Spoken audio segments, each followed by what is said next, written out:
Good morning dear friends.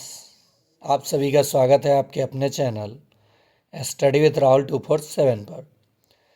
आइए आज के इस वीडियो में हम लोग प्राचीन इतिहास में शॉर्ट नोट देखेंगे गुप्त वंश का, जहां से प्रश्न 8 से 10 कुछ ऐसे प्रश्न हैं जो किसी भी कॉम्पिटिटिव एग्ज़ाम में यहां से एक या दो प्रश्न उठा लिया जाता है। तो देखिए, बूंद बूंद से तालाब भरता है। तो हम लोग देखेंगे इस वीडियो में कि गुप्त वंश कैसे शासन करता है प्राचीन काल में, और कौन कौन से लोग राजा बनते हैं, और उनसे जुड़ी हुई क्या इतिहास है। देखिए, सबसे पहले आप फ्रंट में ही देख सकते हैं कि 4 से 5 प्रश्न तो यही मिल जाता है। पहला प्रश्न, गुप्त वंश का संस्थापक कौन था? तो आप कहेंगे श्रीगुप्त। दूसरा प्रश्न, गुप्त वंश किसके सामंत थे? तो कुषाणों के। दूसरा प्रश्न हो गया।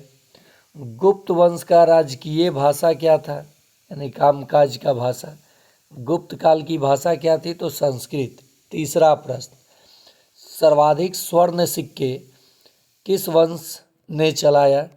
तो आप कहेंगे गुप्त वंश ने। चौथा प्रश्न, पांचवा प्रश्न हुआ, गुप्त वंश का वास्तविक संस्थापक कौन था?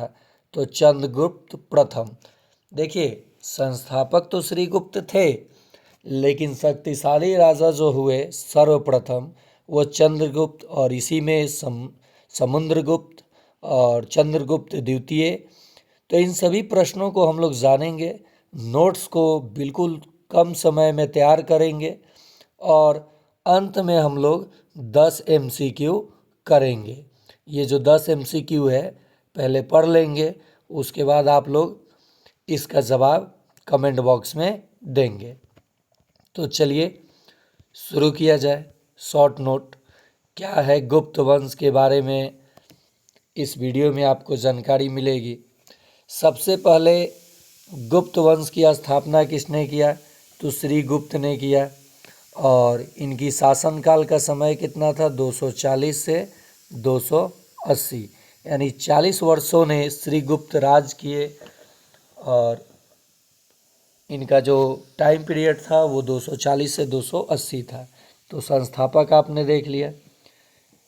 दूसरा प्रश्न, गुप्त वंश के जो राजकीय भाषा थी क्या थी? तो गुप्त वंश के राजकीय भाषा जो थी वो थी संस्कृत। तीसरा, ये गुप्त वंश में ही अभी आप जिस गेम को चेस के नाम से जानते हैं, यानी शतरंज, तो जो शतरंज का खेल है गुप्त वंश का देन है, यानी गुप्त वंश में ही ये उभर करके खेल आया।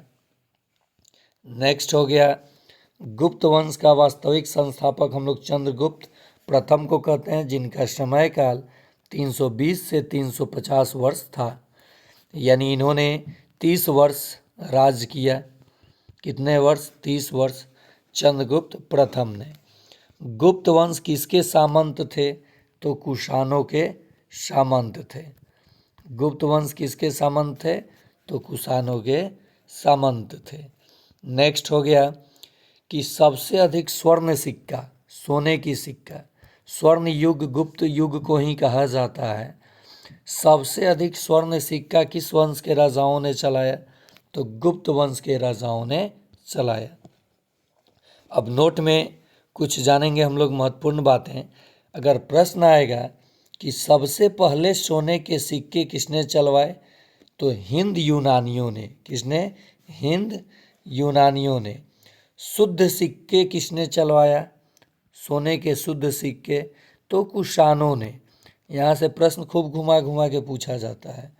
और सर्वाधिक, सबसे अधिक की बात करें, सर्वाधिक सोने की सिक्के, तब आप कहेंगे गुप्त वंश। तो 3 प्रश्न यहाँ भी बना। देखिए, मैं नोट्स के माध्यम से जब आपको पढ़ाऊँगा तो वहाँ पे कौन कौन से प्रश्न एग्ज़ाम में बनते हैं और कौन कौन से प्रश्न बन सकते हैं, इसकी भी चर्चा मैं वहीं पे कर दूँगा। नहीं समझ में आए आप कमेंट कीजिएगा, मैं उसको पूरे विस्तार से बता दूँगा। और ये केवल सक्षमता के लिए ही नहीं, आगामी AEDO बीपीएससी टीआरई 4 एस्टेट जैसे परीक्षाओं के लिए महत्वपूर्ण होगा। साथ ही साथ किसी भी कंपटीशन, मैंने बोला जनरल कंपटीशन के लिए यहाँ से प्रश्न बन जाता है।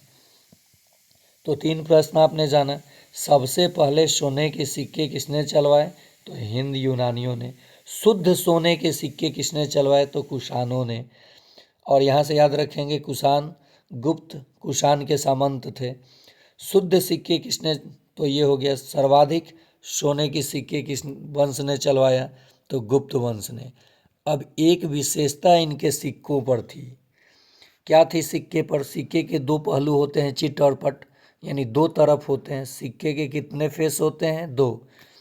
तो इन दोनों फेस में जो सिक्का गुप्त वंश के राजाओं ने चलवाया, एक तरफ माता लक्ष्मी यानी लक्ष्मी और दूसरे तरफ चंद्रगुप्त प्रथम और उनके पत्नी का पिक यानी फोटो था। चलिए आगे बढ़ते हैं। अब आई बात चंद्रगुप्त प्रथम की, जो वास्तविक संस्थापक थे और इनको उपाधि मिली थी महाराजा धीराज की। और इनका टाइम पीरियड आप देख सकते हैं 320 से 350। पत्नी थी कुमार देवी। तो मैंने अभी जो बताया आपको कि जो सिक्के सर्वाधिक इन्होंने चलवाया था, तो इनके सिक्के पर एक तरफ माता लक्ष्मी का तस्वीर था और एक तरफ चंद्रगुप्त प्रथम का और उनकी पत्नी कुमार देवी का। सर्वप्रथम पाटलिपुत्र को राजधानी किसने बनाया? तो चंद्रगुप्त प्रथम ने, चंद्रगुप्त फर्स्ट ने। यहाँ से ये हो गया। अब हम लोग बात करते हैं इसके बाद के जो शासक बने, वो समुद्रगुप्त, जिन्हें भारत का नेपोलियन भी कहा जाता है। भगवान विष्णु के ये उपासक थे समुद्रगुप्त। इतिहासकार किसने इनको भारत का नेपोलियन की उपाधि दी थी? तो इतिहासकार विसेंट स्मिथ ने। किसने? विसेंट, ये प्रश्न खूब पूछा जाता है। विसेंट स्मिथ ने इनको भारत का नेपोलियन कहा था। और क्यों कहा था ये भी जान लीजिए। 9 उत्तर के शासक और 12 दक्षिण के शासक को इन्होंने पराजित किया था युद्ध के मैदान में, इसलिए इनको भारत का नेपोलियन कहा जाता है। किसने इनको उपाधि दी थी भारत का नेपोलियन? तो एक इतिहासकार थे विसेंट स्मिथ। चलिए नेक्स्ट बात हम लोग करते हैं कि आखिर ये जो उपाधि मिली थी 9 उत्तरावर्त के शासक और 12 दक्षिणावर्त के शासक को हराने के क्रम में, तो आखिर इसकी जानकारी कहीं ना कहीं से तो मिलती होगी। इतिहास की जानकारी हम लोगों को बहुत सारे स्रोत हैं इतिहास को जानने के लिए। तो इसकी जानकारी मिलती है प्रयास लिख दिया हूँ, प्रयाग प्रशस्ति अभिलेख में। रचनाकार कौन थे प्रयाग प्रशस्ति अभिलेख की? तो हरिसेन। ये प्रश्न खूब पूछा जाता है, कौन है? तो हरिसेन है। प्रयाग प्रशस्ति अभिलेख में इसकी जानकारी मिलती है और इसके रचनाकार कौन है? तो हरिसेन, हरिशेष लिख दिया हूँ, हरिसेन है। और किस शैली में ये लिखते थे? तो ये कविता और कहानी के रूप में लिखते थे, गद्य और पद्य के रूप में, और चंपू शैली में ये लिखते थे। उसके बाद करेंगे समुद्रगुप्त की उपाधि क्या क्या थी? तो अश्वमेध, कविराज, क्रमाक, ये सब बहुत सारी उपाधियाँ इनको दी गई थी। तो इनसे जो प्रश्न बनता है वो बनता है कि भारत का नेपोलियन किसे कहा जाता है? भारत का नेपोलियन इनको किसने कहा था?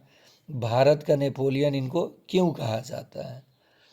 चलिए, और इनको बौद्ध की शिक्षा किसने दी थी? तो वसुबंध ने दी थी। ये आप देख लिए। दक्षिण विजय में इन्होंने 3 नियम अपनाए थे, ग्रहण, मोक्ष और अनुग्रह। अगला देखते हैं। अब समुद्रगुप्त के 2 पुत्र हुए, रामगुप्त और चंद्रगुप्त प्रथम द्वितीय। यहाँ से प्रश्न इनको विक्रमादित्य की उपाधि मिली थी चंद्रगुप्त द्वितीय को, और रामगुप्त की इन्होंने हत्या कर दी थी और उनके पत्नी से विवाह करके ये गद्दी पर बैठ गए थे। तो देखिए अब हम लोग जानेंगे चंद्रगुप्त द्वितीय के बारे में। इन्हीं के शासनकाल में एक प्रश्न आता है कि चीनी यात्री फहियान किसके शासनकाल में भारत आया था? तो आपका उत्तर होगा गुप्त वंश के राजा चंद्रगुप्त द्वितीय के शासनकाल में चीनी यात्री फहियान भारत आया था। नेक्स्ट, साहित्य एवं कला का स्वर्ण युग चंद्रगुप्त द्वितीय यानी गुप्त वंश को ही स्वर्ण युग के नाम से हम लोग जानते हैं, जिसमें मुख्य भूमिका रही चंद्रगुप्त द्वितीय की।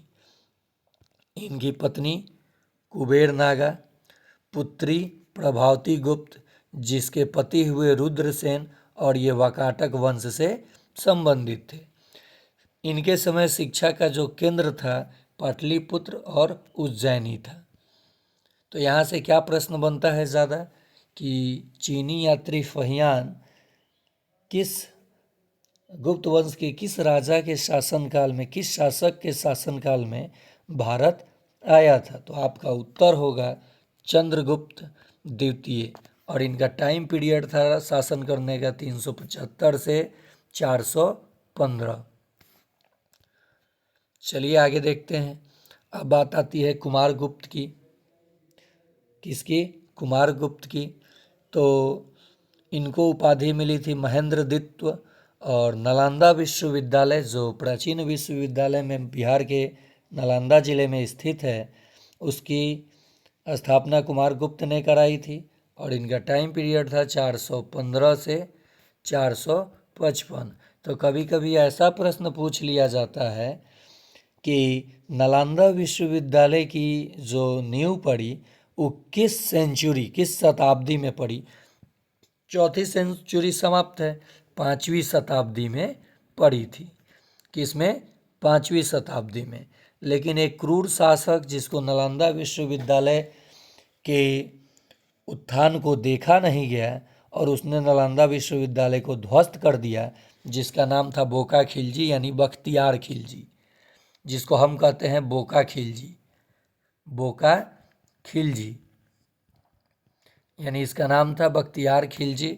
और ये क्या किया था? नालंदा विश्वविद्यालय के पुस्तकालय में आग लगा दिया था और उसको ध्वस्त कर दिया था, क्योंकि ये पठन पाठन से में रुचि नहीं रखता था और चाहता था कि जो जनता है वो भी ना पढ़े। तो इसने क्या किया? एक विश्वविख्यात विश्वविद्यालय को इसने ध्वस्त कर दिया था। कौन? बोका खिलजी, बख्तियार खिलजी। याद करने का ट्रिक है। चलिए आगे बात करते हैं हम लोग स्कंदगुप्त की। इन्हीं के शासन काल में गुप्त वंश में हुनों के द्वारा, ये प्रश्न खूब पूछा जाता है, हुनों के द्वारा आक्रमण किया गया था। किसके शासनकाल में? स्कंदगुप्त के शासनकाल में। जानकारी कहाँ से मिलती है कि हुनों ने गुप्त राजाओं पे आक्रमण किया था, गुप्त वंश पे आक्रमण किया था? तो इसकी जानकारी मिलती है भीतरी स्तंभ लेख से। किससे? भीतरी स्तंभ लेख से। अब हम लोग बात करते हैं कुछ राजस्व व्यवस्था भी थी कर की, जहाँ से प्रश्न बनते हैं एग्जाम में। भू राजस्व कर गुप्त काल में कितना था? तो 1/6 था, 1/6वां भाग। और मुद्रा प्रणाली, तो देखिए सोने के मुद्रा को दिनार कहा जाता था और चांदी के मुद्रा को रूपक कहा जाता था। यानी जो गोल्ड का कॉइन था, गोल्ड का, उसे दिनार कहा जाता था, और जो चांदी का सिक्का था सिल्वर का, उसको कहा जाता था रूपक। यहाँ से साइंस का भी 2 प्रश्न जान लीजिए। गोल्ड का संकेत है AU और चांदी का संकेत है AG। देखिए विज्ञान हो, भूगोल हो, इतिहास हो, मैं बिल्कुल आपको इस तरह से तैयारी करा दूंगा AEDO की सक्षमता परीक्षा की। सक्षमता देखिए, सक्षमता में आप लोग थोड़ा सा प्रश्न का पैटर्न बदला, थोड़ा क्या 1-2 के अपेक्षा तृतीय में बदला था। लेकिन आप जो लोग चैनल पे जुड़े थे, किसी का 70-80 से कम नहीं आया, और जो लोग 8 या 10 दिन से जुड़े थे, केवल तुक्का देखे, 4 से 5 ही वीडियो देखे, वो मुंह तक पहुंच गए थे। 2-3 अंकों से वो पिछड़ गए। लेकिन मैं इस बार चाहूँगा कि आप सभी मन से जुड़ें, वीडियो देखें, पसंद आए तो लाइक शेयर सब्सक्राइब करें, नहीं तो नहीं करें, लेकिन पढ़ाई ज़रूर करें। पढ़ाई केवल परीक्षा के लिए नहीं किया जाता है। तो आप देख लिए, व्यापार होता था, बंदरगाह से 2 बंदरगाह था। कलकत्ता वाला जो बंदरगाह था वहाँ से कपड़ों का व्यापार होता था और सिंचाई कर भी इनके समय लगा था। चलिए, ये हो गया गुप्त वंश का कुछ संक्षिप्त विवरण। अब हम लोग बढ़ते हैं कुछ महत्वपूर्ण MCQ प्रश्नों की ओर, जो कि आप लोगों को उत्तर देना होगा। प्रथम प्रश्न है, गुप्त वंश का संस्थापक कौन था? ऑप्शन है कुमारगुप्त, भानुगुप्त, चंद्रगुप्त प्रथम, चंद्रगुप्त द्वितीय। गुप्त वंश का वास्तविक संस्थापक कौन था? कुमारगुप्त, भानुगुप्त, चंद्रगुप्त प्रथम, चंद्रगुप्त द्वितीय। गुप्त वंश की राजकीय भाषा क्या थी? पाली, संस्कृत, प्राकृत या इनमें से कोई नहीं। चीनी यात्री फहियान किसके शासनकाल में आया था? तो यह चंद्रगुप्त प्रथम, कुमारगुप्त, समुद्रगुप्त या चंद्रगुप्त द्वितीय के। भारत का नेपोलियन किसे कहा जाता है?